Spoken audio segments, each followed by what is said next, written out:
La Terre est paisible. 6 mois se sont écoulés depuis la défaite de Cellmax.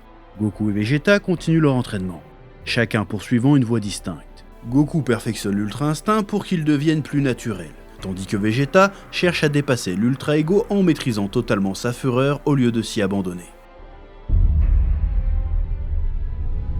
Dans le brouillard astral du royaume du vide, un endroit encore plus ancien et plus lointain que le royaume des Kaioshin,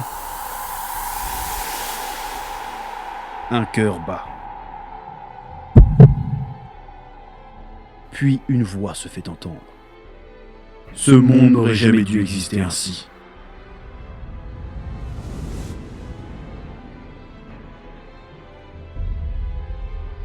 Il est temps de réclamer ce qui a été brisé.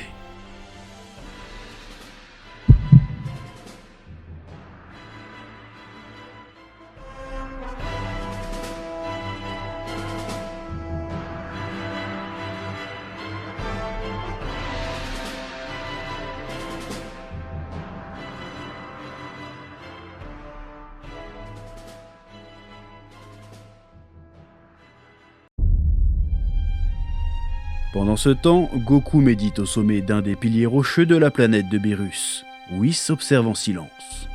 Tu penses moins, c'est mieux. Mais ton esprit cherche encore un déclencheur. L'ultra-instinct doit être ton état naturel, dit l'ange. Goku sourit, yeux fermés, puis lui répond. Je le sens, comme si quelque chose approchait, quelque chose d'énorme. Whis s'arrête alors de sourire, intrigué que le Saiyan ait perçu cette présence avant lui. De son côté, Vegeta s'entraîne lui aussi à maîtriser ses pouvoirs de destruction. Il frappe un bloc de pierre d'une densité astronomique. Le coup pulvérise la matière et la transforme en poussière violette. Ce n'est pas suffisant, rage le Saiyan. Sans prévenir, Beerus apparaît, sorti de sa sieste habituelle. Quelque chose ou quelqu'un approche. Sur Terre, Bulma capte un signal anormal. Une source d'énergie inconnue traverse la galaxie à une vitesse prodigieuse, tout en émettant une étrange pulsation. Gohan, ayant repris l'entraînement après le danger de Cellmax, regarde l'écran. On dirait un organisme vivant. Ça pourrait être Frieza ? Piccolo examine la fréquence. Non, c'est quelqu'un d'autre.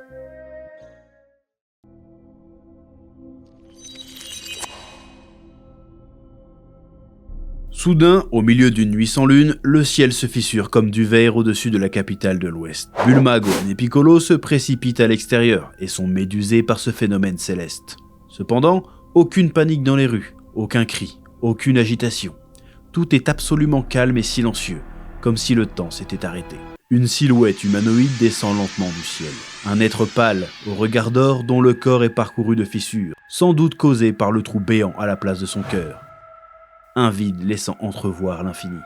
Il ne semble ni hostile, ni bienveillant. « Qui es-tu » demande Gohan. « Je suis Airion, le cœur étoilé, celui qui fut brisé pour que vos univers vivent », répond l'être.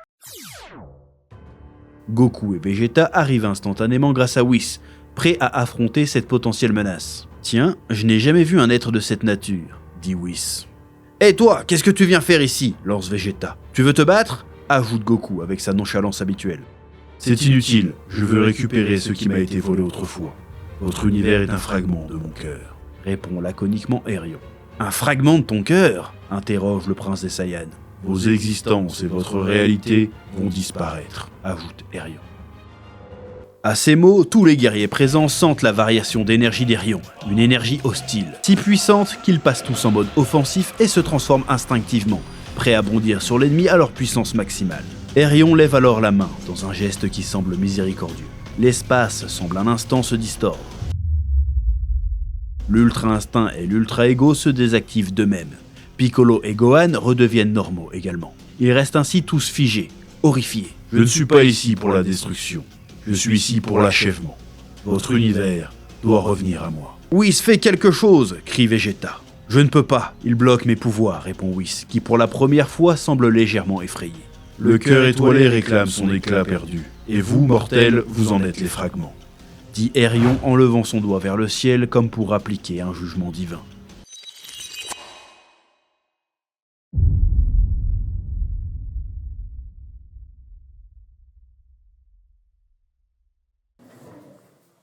Alors, ça t'a plu ? Bah si ça t'a plu, reste encore un petit peu. Et si ça t'a pas plu, reste aussi encore un petit peu. Tu vas rigoler, tu vas voir. Oui. Alors tu dois certainement te demander, mais qu'est-ce que c'est que ce délire? D'où ça sort ce format de vidéo? Eh bien, je vais justement te raconter l'histoire qui se cache derrière la création de cette vidéo. Tout a commencé il y a quelques semaines. Flashback. Ok, motherfucker! Un matin, I have j'ai a débarqué great au bureau idea. avec une idée fixe qui avait Look, popé dans look. mon esprit sur le chemin. Ouais, ça me prend comme ça. Eh, venez, on fait une fanfiction Fanfic. vidéo sur Dragon Ball. With me.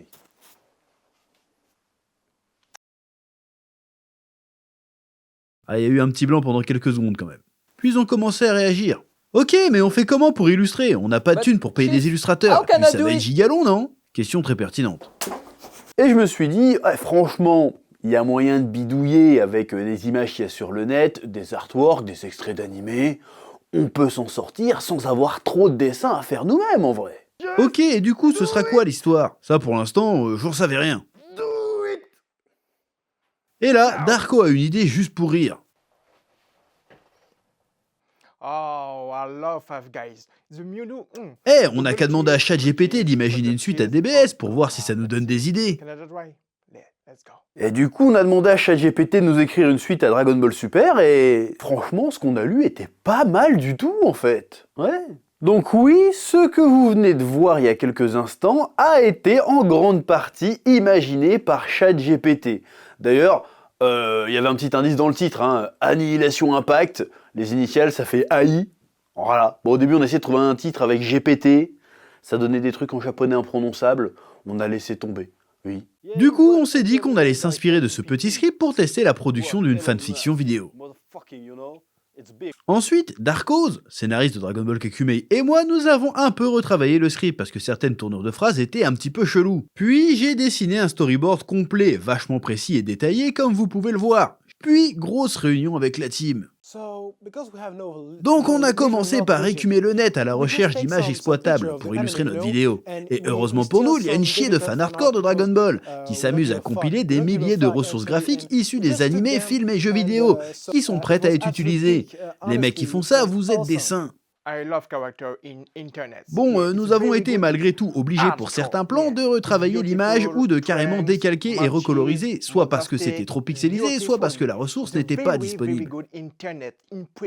Genre, ce plan de Goku qui médite sur une roche, je l'ai directement pris d'une page du manga. Je les ai clinés et colorisés pour que ça s'intègre dans la planète de Beerus. Quant aux musiques et au bruitage, eh ben en fait, tout était déjà dispo sur YouTube en fait. Il y avait qu'à se servir. Il restait cependant un gros problème à régler. Erion, le grand méchant de notre histoire. Là, pour le coup, fallait le créer de A à Z, intégralement, partir de zéro. Ouais. Le défi pour le coup, c'était de trouver un design qui fasse très DBZ, mais en même temps qui soit totalement nouveau. Pas évident. Oui. Au début, on était parti sur un amalgame de méchants de DBZ. J'ai tenté de mélanger Janemba avec Baby Vegeta, mais c'est censé être un genre de dieu antique, mystérieux, créateur de l'univers, et il manquait un peu cette vibe au design. Alors on s'est dit qu'il fallait qu'il ait des features classiques de DBZ et à la fois des choses nouvelles. On lui a mis des potes à la noire, des oreilles de Kaioshin et un froc qui rappelle celui des Majin. Et sur l'aspect général, on s'est pas mal inspiré de la peintresse dans Expédition 33 pour le côté sculpture abîmée. Un gros trou dans la poitrine qui donne sur un univers. Et aussi, on s'est fait la réflexion qu'il y a très peu de vilains de Dragon Ball qui ont les cheveux longs finalement. Et bim, on avait enfin notre Erion à l'unanimité dans l'équipe et on s'est dit que bah boum, il n'y a plus qu'à faire le montage maintenant. Oui. Et ce n'était pas une sinécure, mais on s'est bien amusé à faire tout ça, et on trouve le résultat pas trop dégueulasse. C'est encore largement améliorable évidemment, mais ça prouve qu'on peut produire ce genre de format. Du coup, peut-être qu'on retentera l'expérience de produire ce genre de fiction à l'avenir, avec cette fois-ci une histoire qu'on aura inventée de A à Z, évidemment. Bon, ça restera une fanfiction, donc ça sera pas totalement sorti de nulle part, mais en tout cas, on a kiffé le faire, on s'est bien amusé, et on s'est dit que ce serait une jolie façon de terminer l'année. Bah oui, parce que c'est la dernière vidéo de l'année 2025, qui fut longue. Oui, mais voilà. J'espère que ça vous aura plu, que ça vous aura intéressé. Merci de l'avoir regardé. Je vous souhaite bonne année, à bientôt, et n'oubliez pas, Dragon Ball, c'est la vie. Oui.